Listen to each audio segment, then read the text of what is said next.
Ассалому алейкум бародарон. Ина кабинети ҳиҷома ҳуй кардем. Худо хоҳад ина бародармон духтури ҳиҷома мекардаги. Ина духтур Берӯзҷон мега кадом одамота ҳиҷома мумкин аст. Салому алейкум. Салому алейкум.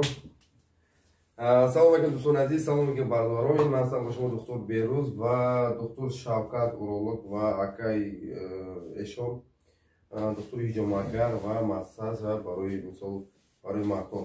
Дӯстон азиз, имрӯз аллакай вақте шид ки мо иншоалло массаж ҳиҷомак шудем. Метавонем ки марҳамат муроҷиат кунем метро Люблино. Номерро дар поёни WhatsApp дар поён мемонам. Занг бизанем, очрат гирем биёен марҳамат майда ана ҳиҷомаи массажа чизе ки бошад гирем. Лекин пеш аз оне ки ман бояд ки бигум ҳиҷома мақсад тарзу усули худша дорад. Масалан мо аллакай мо ду кас духтур мо мисол вақте ки шумо пеши мо меоед мо мисол назари мо ташхис мо мегзаред. Масалан мо нигоҳ мекунем ки шумо оё ҳиҷома кардан дар корат ё не. Бас багазин аги набошад мутахассис мега ки масалан ҳиҷомаш кунем. мисол ҳиҷома ҳаст. Масалан дар ҳиҷома бисёр минусҳо ҳастад, вале ин минусҳоро бисёр бародарои мо намедонанд, вале мо иншоалло минусҳоша мегӯем, плюсҳоша мегӯем. Ва барои ҳамин дӯстони азиз, ина метро Люблино Таганрог 710 дробь 21 марҳамат биёед. ҳиҷома узи любой хел массаж хеле ки мефурад марҳамат гара биёед ана чиз кунем. кресла кушетка барои именно барои ҳиҷома.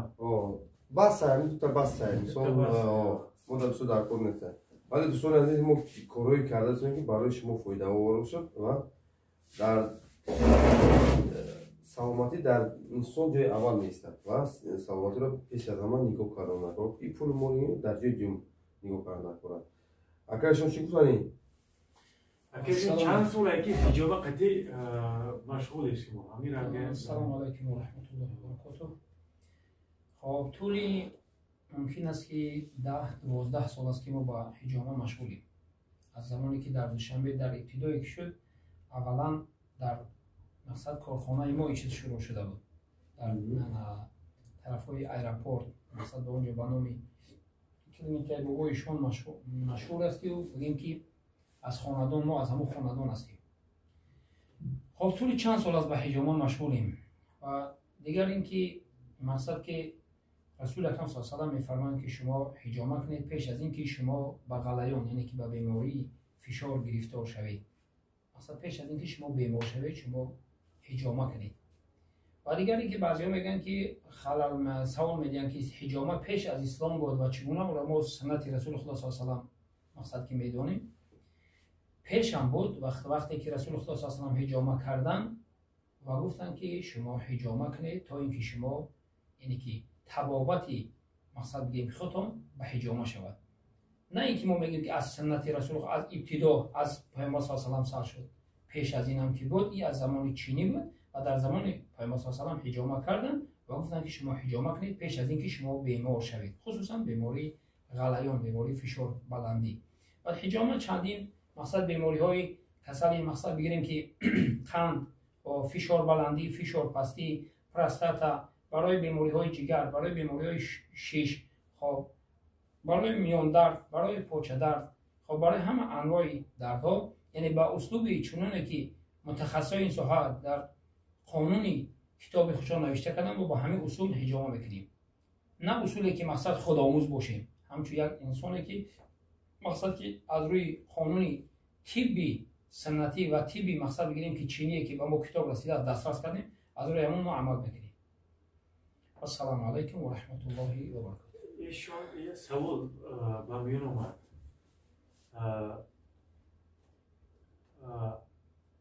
одноразовый ё ин ки многоразовый ин таҷҳизоти барои ҳиҷома мекардаги асл ки чизое ҳастанд ки барои як бор истифода бурдананд. як استفاده بودیم یه پرتوی بله میتونن که پرتن در دیگر آدم استفاده نمیشه چی مثلا تجهیزات اگر همین یک آدم استفاده کنه